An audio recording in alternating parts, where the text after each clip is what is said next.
Hello, my dear friends. Today we will read the memoirs of the Red Army soldier. Andrei Dorokhof fought in the 37th Guards Rifle Division. The Guards Division of the Red Army were special units, formations, divisions of various military branches, which were given an honorary status and reorganized into Guards Divisions due to mass acts of heroism, valor, and high military professionalism of the personnel shown in battles with the enemy. It can be said that the Guards Divisions were the elite of the Red Army. They were always sent to the hardest sections of the front. Their fortitude and bravery were way higher than that of the regular divisions of the Red Army. His memoirs encompass an episode of the Soviet Gomel-Rechista operation, conducted from November 10th to November 30th, 1943. This operation allowed the Soviet troops to advance 130 kilometers, making a threat of encirclement of the southern flank of the German Army Group Center and breaking its communication with the Army Group South. They liberated a large regional center of the city of Gomel and vast territories of Belarus. And now we are going to begin. We knocked the Germans out of the village of Ravkovich. We entrenched in the solid sand behind the village, in the woods. Within a day or two, our battalion was withdrawn back to Ravkovich. The memory of this village will not fade until death. Why? First of all, we had a splendid rest here while waiting for replenishment. Second, we had 2 meals twice a day. And thirdly, almost our entire battalion died here. Fourth, I and my fellow soldiers performed a unique jump here. Fifth, I bathed in a font of ice-cold water. Sixth, I participated in a marathon run after a brutal battle. Our unit got a dry, clean, and spacious wooden house. According to my duty after the war, I stayed in many hotels in the Soviet Union, including suites. I also stayed in hotels in Paris, Amsterdam, Zurich. But to be honest, I have never experienced such bliss as I experienced in the village of Ravkovich. We slept on the floor, on straw, as if under us was not a wooden floor and straw, but a featherbed of swan fluff. It was warm. There was no wind, rain, or snow. What a grace it is after the snowy trenches, icy pencil cases, mud and water in the trenches. I can't express that truly magical state of my mind and body from such a sudden feeling of coziness. It is inexpressible. 2 times a day we were provided with either mashed pea soup or porridge in thermoses. Aside from that, there was the delicious taste and smell of canned American sausage in tin cans, or smoked, canned, delicate, melting-in-the-mouth bacon. Is it possible to forget all this? I mean, after the lentil soup, the chunks of frozen horse meat, many days of starvation? No, of course not. We got the replenishment, put ourselves and our weapons in order. The faces of the soldiers brightened up, became round and pink. What else would a soldier want? He ate enough, slept enough. It went on for about a week.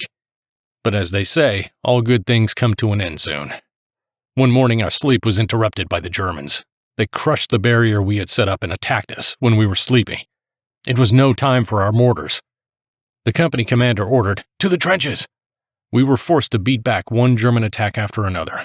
For days, the forces were unequal.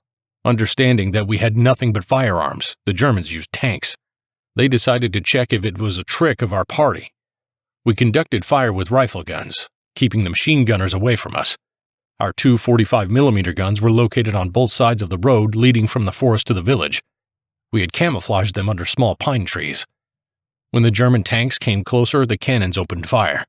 All the soldiers of our battalion who had occupied the trenches and vegetable gardens saw the shells bouncing up or away from the frontal armor of the German tanks. The first German tank hit our 45mm anti-tank gun, positioned on the right side of the road. Missed! The next shot came and there was nothing left of the gun and its crew. The second German tank destroyed another artillery crew only with the third shot. It all happened in front of our eyes.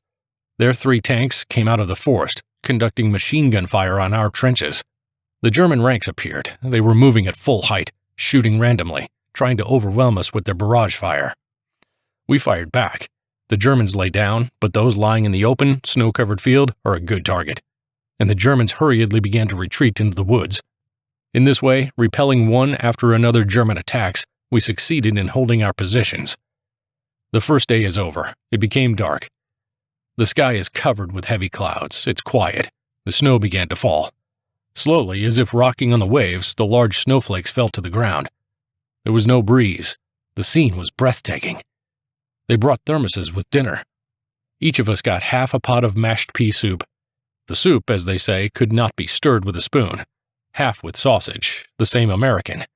But I had no desire to eat, and not only for me. One thing was on my mind. What will happen tomorrow? Apparently that's what everyone thought. No one uttered a word. I saw how the guys, one by one, overturned their kettles and shoveled the food into the snow with a spoon. So did I. The night was calm, but in the morning it started. No one ordered us to stand here to the death, but everyone realized that we would stand that way. Just the night before, the company commander ordered 2 mortar crews to attack the German infantry as accurately as possible, using all the mines that were left. I was given by him the task of directing the fire of these 2 mortars. I climbed up on the roof of the shed. My mission was to provide information to set the range of fire and the deviation of the mines falling right or left away from the target.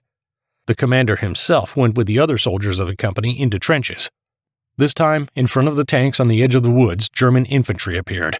They were again moving at full height. All could be clearly visible. They were supported by tanks with fire from cannons and machine guns.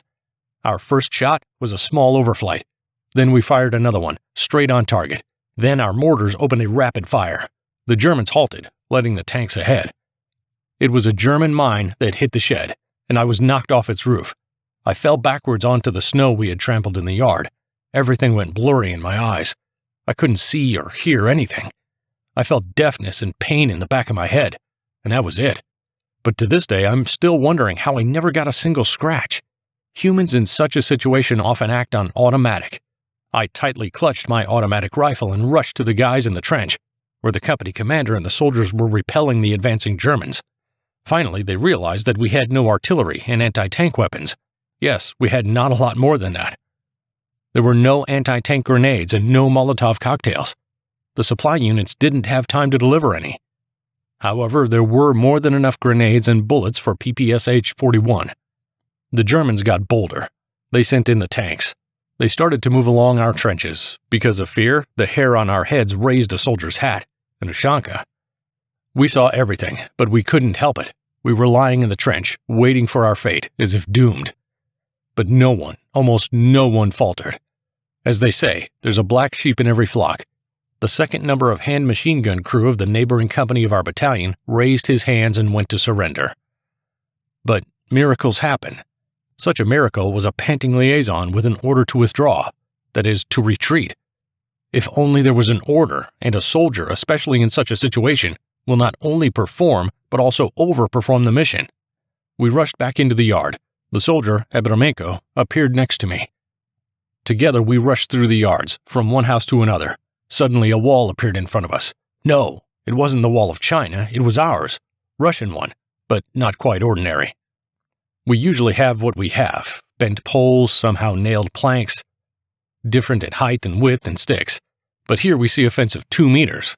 My height is 175 centimeters, and with my arm outstretched I reached the fence's edge. Planed and tightly nailed planks together. It was a pleasure, not a fence. The owner had totally separated himself from his neighbors. We ran to the wicket to bypass the fence along the road. We pushed the gate open and ran into a passing German tank. Where did the energy and strength come from? I guess a man has an energy reserve for emergency situations, but that's a subject of research for scientists.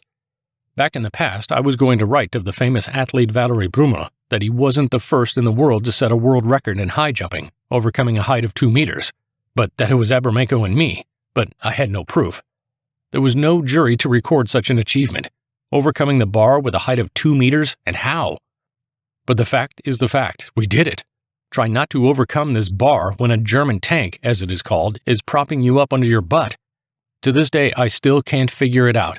Wearing Valenki, overcoat with a pack, a small shovel and a machine gun, we managed to get over the fence without even touching it. It felt as if someone had lifted me up, carried me, and put me down. But I wasn't alone. I was with a comrade. He also found himself on the other side of the fence. Was there a guardian angel for both of us? But I wasn't really religious. I guess my companion was also an atheist. Finally, we ran out of the village.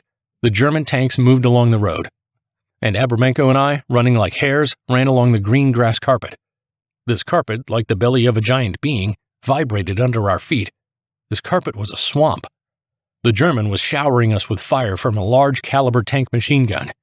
The bullets plunged into the swamp from right and left. Occasionally, perhaps for fun, the shooter would fire an armor-piercing shell at us using his gun. This shell would fall into the swamp and would not explode, only shower us with swamp mud. But we needed to get to the saving forest. I had only one thing in my head. I wish it hadn't hit me in the leg. I wish it hadn't hit me in the leg. It's better in the head.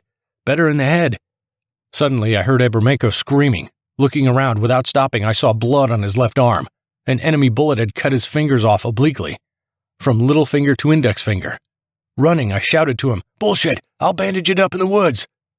The forest is closer and closer, and suddenly, stop! A new obstacle was a drainage channel of 4 to 5 meters wide along the edge of the forest. The water in the channel is frozen. I put my foot on the ice and plunged chest deep into the water.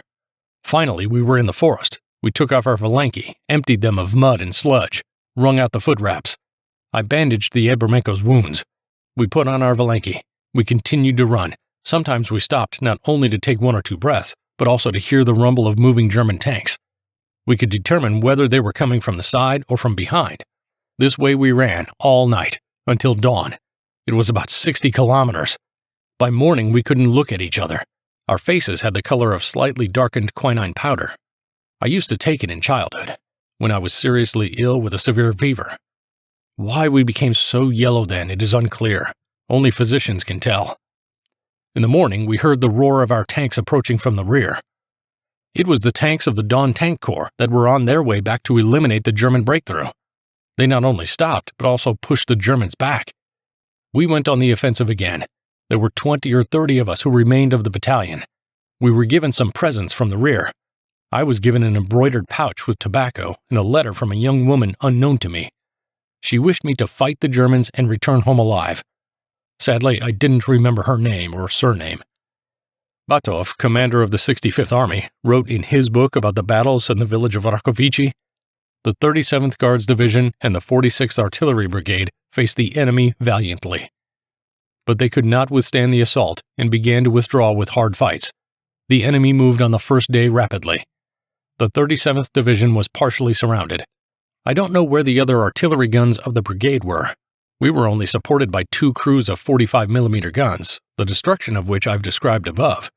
This is how the fighting of our battalion in the area of the village of Ravkovich ended. Much later, in 1944, I was awarded the Order of the Patriotic War 2nd Class for the battle in Ravkovich on December 1943. That is all for today. If you enjoyed this video, please like it and support the channel by subscribing. Bye everyone, until new meetings.